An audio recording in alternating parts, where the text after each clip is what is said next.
মানে মই ক'বলগীয়া আছে। মই এইটো বহু দিনৰ পৰা কল্পনা কৰি আছিলোঁ। কল্পনা সাধ্য আজি মোক পূৰণ হ'ল। আৰু গাঁৱৰ মানুহে মোক বহুত সহায় সহযোগিতা কৰি, আৰু মোৰ বন্ধুবৰ্গ আছে, বন্ধুবৰ্গ কৈছে। মই বহুদিনৰ পৰা ভাবি আছিলোঁ এনেকুৱা এটা বস্তু বনাম।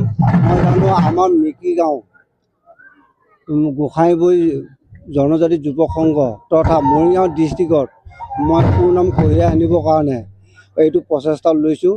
সেই প্ৰচেষ্টাৰ ফলত কিন্তু মোৰ সতীৰ্থবৃন্দ যিকেইজন আছে, আৰু এজন মোৰ গোলাঘাটৰ মোৰ নিজৰ ভাই, সি মোক বহুতখিনি সহায় সহযোগ কৰিছে।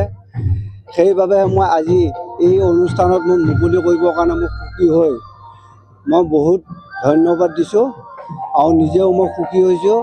লগতে মই জুবিনৰ নামে নামাকৰণ কৰি এই 50 ফুট লাম্বা মহীশিঙৰ পেঁপাটো নিৰ্মাণ কৰিছোঁ। আৰু 9 জেঠ বাঙিয়া মেলা উপলক্ষে মই আজি উদ্বোধনী কৰিলোঁ। সেইবাবে মই যদি জুবিন ক্ষেত্ৰত এই বস্তুটো নিবৰ কাৰণে যদি অনুমতি দিয়ে, তাৰ কমিটিখনে মই দিবৰ কাৰণে ৰাজি আছোঁ। কমিটিৰ লগতো আলোচনা, আমাৰ গাঁৱৰ বয়সস্থ মানুহ আছে আৰু শিক্ষাবিদ মানুহ আছে, সিহঁতৰ লগত আলোচনা হৈ মই এই বস্তুটো দিবৰ কাৰণে বাধ্য। এইখিনিয়ে মোক ক'বলগীয়া।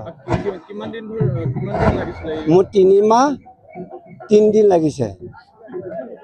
3 মাহ 3 দিনত মই সমাপ্ত কৰিছোঁ। আজি 2টা বজাত মই ফিনিচিং কৰি দিছোঁ। মই এইটো অকল বাঁহ, কাপোৰ, চিমেণ্ট, ৰং, অন্য সামগ্ৰী একো নাই, ডুপ্লিকেট বস্তু একো নাই। আৰু যিটো বাঁহৰ পেঁপা আছে, কিন্তু মই সেইটো ডুপ্লিকেট